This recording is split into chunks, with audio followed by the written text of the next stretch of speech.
Hi ನಮಸ್ಕಾರ ಎಲ್ಲರಿಗೂ. ಈ ಮೀನಲ್ಲಿ ತುಂಬ ಹೆಲ್ತಿ ಮೀನಂದರೆ ಈ ಬೇಳೂರಿ ಮೀನು ಅಥವಾ ಬಳ್ಳಂಜೇರು ಮೀನು ಅಂತ ಹೇಳ್ತೇವಲ್ವ, ಅದು ಬಹಳ ಒಳ್ಳೆಯ ಮೀನು. ಅದು ಎಲ್ಲ ಪೇಷಂಟ್ಗಳು ಕೂಡ ತಿನ್ಬೋದು ಅಂತಹ ಒಂದು ಹೆಲ್ತಿ ಫಿಶ್ ಅಂತಲೇ ಇದಕ್ಕೆ ಹೆಸರಿದೆ. ಇದನ್ನು ಇವಾಗ ಒಂದು ಬೇರೆ ರೀತಿಯಲ್ಲಿ ನಾವು ಸಾರು ಮಾಡೋದು, ಮಾಮೂಲಿ ಸಾರು ಮಾಡಿದಾಗೆಲ್ಲ ಹೇಗೆ ಮಾಡಿದ್ದು ಅಂತ ನಿಮಗೆಲ್ಲ ತೋರಿಸ್ಕೊಡ್ತೀನಿ ಬನ್ನಿ, ಹಾಗೆ ನೋಡ್ಕೊಂಡು ಬರುವ. ಇದರಲ್ಲಿ ಇವಾಗ 1.5 ಕಿಲೋ ಚಿಕ್ಕ ಬಳ್ಳಂಜೇರಿ ಇದೆ. ಈಗ ನಾನೇ ಮನೆಯಲ್ಲಿ ಕೂತು ಕ್ಲೀನ್ ಮಾಡಬೇಕು ಇದನ್ನು, ಯಾಕಂದರೆ ನಮಗೆ ಬೆಳಿಗ್ಗೆ ಮೀನು ಬಂದಾಗ ಅಲ್ಲಿ ಮಾರ್ಕೆಟಲ್ಲಿ ಕ್ಲೀನ್ ಮಾಡಿ ಕೊಡೋದಿಲ್ಲ. ಹಾಗಾಗಿ ನಾನೇ ಇಲ್ಲಿ ಇವಾಗ ಕೂತು ಇದನ್ನು ಸರಿಯಾಗಿ ಕ್ಲೀನ್ ಮಾಡಿ ತೊಳೆದು ತರ್ತೀನಿ. ಮೊದಲು ಒಂದು 10 ನಿಮಿಷ ಹೀಗೆ ಮೀನಿಗೆ ನೀರು ಹಾಕಿ ಇಡಬೇಕು. ಆಗ ನಮಗೆ ಕಟ್ ಮಾಡಲಿಕ್ಕೆ ಈಸಿ ಆಗುತ್ತೆ, ಕ್ಲೀನ್ ಮಾಡಲಿಕ್ಕೆ ಈಸಿ ಆಗುತ್ತೆ. ಹಾಗಾಗಿ 10 ನಿಮಿಷ ಹಾಗೆ ಇರಲಿ. ಮತ್ತು ನಮ್ಮ ಮಾಮೂಲಿ ಮಣೆ ಕತ್ತಿದೆ ಅಲ್ವ, ಅದರಲ್ಲೇ ನಾವು ಕ್ಲೀನ್ ಮಾಡೋದು ಮೀನನ್ನ. ಬಹಳ ಒತ್ತು ಹಿಡಿಯುತ್ತೆ ಮಾತ್ರ ಈ ಚಿಕ್ಕ ಮೀನಾಗಿರೋದ್ರಿಂದ. ತುಂಬ ಫ್ರೆಶ್ ಇರೋದಕ್ಕೆ ನಾನು 1.5 ಕಿಲೋ ತಗೊಂಡು ಬಂದೆ.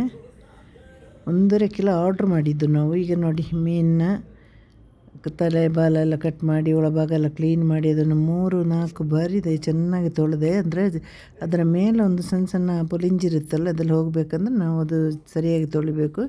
ಇಲ್ಲಿ ನಾನು ಮೀಡಿಯಮ್ ಗಾತ್ರದ ಒಂದು ತೆಂಗಿನಕಾಯಿ ತಗೊಂಡು ಖಾರ ಕಮ್ಮಿ ಇರುವ ಒಂದು 25 ಮೆಣಸಿನಕಾಯಿ ಹಾಕಿದ್ದೀನಿ. ತುಂಬ ಖಾರ ಕಮ್ಮಿ ಇದೆ, ಅಂದರೆ ಒಳ್ಳೆ ಘಮ ಅಂತ ಉರಿದಾಗ ಸ್ಮೆಲ್ ಇರುತ್ತೆ. ಅದಕ್ಕಾಗಿ ನಾನು ಅದೇ ಮೆಣಸಿನಕಾಯಿ ತಗೊಳ್ತಾ ಇದ್ದೇನೆ.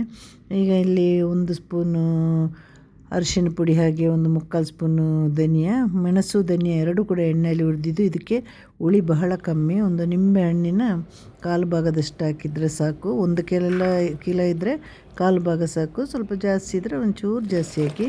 ಈಗ ನಾನೊಂದು ದೊಡ್ಡ ಈರುಳ್ಳಿ ಕಟ್ ಮಾಡಿ ಹಾಕಿದ್ದೇನೆ. ಕಟ್ ಮಾಡಿ ಈಗ ನಮ್ಮ ರುಬ್ಬಿದ ಮಸಾಲೆ, ಇದನ್ನು ನೈಸಾಗಿ ರುಬ್ಕೊಂಡು ಬಂದಿದ್ದೇನೆ ನಾನು. ರುಬ್ಬಿದ ಮಸಾಲೆ ಕೂಡ ಸೇರಿಸಿದೆ ಈರುಳ್ಳಿಗೆ. ನಾವು ಮಾಮೂಲಿ ಶುಂಠಿ ಟೊಮೆಟೊಲ್ಲ ಹಾಕ್ತೀವಲ್ಲ, ಇದಕ್ಕೆ ಹಾಗೆ ಹಾಕೋದಿಲ್ಲ. ಹಾಗೆ ಉಪ್ಪನ್ನು ಹಾಕಿ ಇವಾಗ ನೀರಿನ ಅಳತೆ ಮಾಡಿ ನಾವು ಇದನ್ನು ಕುದಿಲಿಕ್ಕೆ ಇಡಬೇಕು. ಇದಕ್ಕೆ ಮುಚ್ಚಬಾರ್ದು, ಯಾಕಂದರೆ ಈಗ ನಮ್ಮ ಪಾತ್ರೆ ಫುಲ್ಲು ಮಸಾಲೆ ಇದೆ ಅಲ್ವ, ಹಾಗಿರುವಾಗ ಮುಚ್ಚಬಾರ್ದು. ಕೆಳಗಡೆ ಬಿದ್ದರೆ ಸಾರಿನ ಟೇಸ್ಟ್ ಹೋಗುತ್ತೆ. ನಾನು ಹಿಂದಿನ ವೀಡಿಯೋದಲ್ಲಿ ಕೂಡ ತುಂಬ ಸಲ ಇದನ್ನು ಹೇಳಿದ್ದೇನೆ. ಈ ಪಕ್ಕದಲ್ಲಿ ನಿಂತ್ಕೊಳ್ಳಿ ಸ್ವಲ್ಪ, ಆಗಾಗ ನೋಡ್ತಾ ಇರಿ. ಚೆನ್ನಾಗಿ ಕುದಿಯುವಾಗ ಮೀನು ಹಾಕಬೇಕು, ನಮ್ಮ ಸ್ಟವ್ನ ಆಫ್ ಮಾಡಬೇಕು. ಅಷ್ಟು ಪಟ ಅಂತ ಇದು ಬೇಯುವಂಥ ಮೀನು. ಒಂದು 10 ಡೇಸ್ ಕೂಡ ನಾನು ಈ ಮೀನಿದೊಂದು ವೀಡಿಯೋ ಮಾಡಿ ಹಾಕಿದ್ದೇನೆ. ಯಾಕಂದರೆ ತುಂಬ ಈ ಒಂದು ಸಾರಿದೆ ಅಲ್ವಾ, ತುಂಬ ಟೇಸ್ಟಿಯಾಗಿರುತ್ತೆ. ಹಾಗಾಗಿ ಮೀನು ಪುಡಿಯಾದರೆ ಏನೂ ಸಿಗೋದಿಲ್ಲ. ನೀವು 1-2 ಕುದಿಗೆ ಮೀನನ್ನ ನಮ್ಮ ಮಣ್ಣಿನ ಪಾತ್ರೆಯನ್ನು ಅದು ಸ್ಟವ್ನ ಆಫ್ ಮಾಡಬೇಕು. ಯಾಕಂದರೆ ಮಣ್ಣಿನ ಪಾತ್ರೆಯಲ್ಲಿ ತುಂಬ ಹೊತ್ತು ಬಿಸಿಯಾಗಿ ನಿಂತಿರುತ್ತೆ. ಹಾಗಾಗಿ ನಮ್ಮ ಅಲ್ಯೂಮಿನಿಯಂ ಪಾತ್ರೆಗಿಂತಲೂ ಬೇಗನೆ ಇದನ್ನು ಬಂದ್ ಮಾಡಬೇಕು.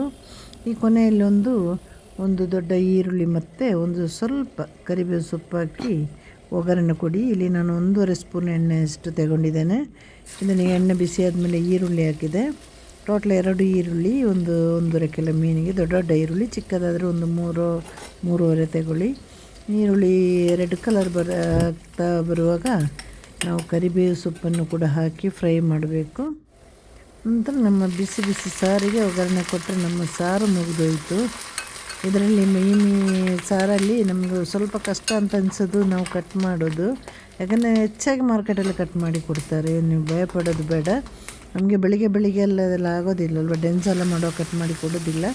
ಈಗ ಇದು ಒಗ್ಗರಣೆ ಹಾಕಿ ಇದನ್ನು ಕಲಸಿದರೆ ನಮ್ಮ ಬಳ್ಳಂಜೇರಿ ಸಾರು ರೆಡಿ ಆಯಿತು. ಎಲ್ಲರೂ ಕೂಡ ಮನೆಯಲ್ಲಿ ಹೀಗೆ ಮಾಡಿ ನೋಡಿ, ನನಗೆ ಕಮೆಂಟ್ ಮಾಡಿ.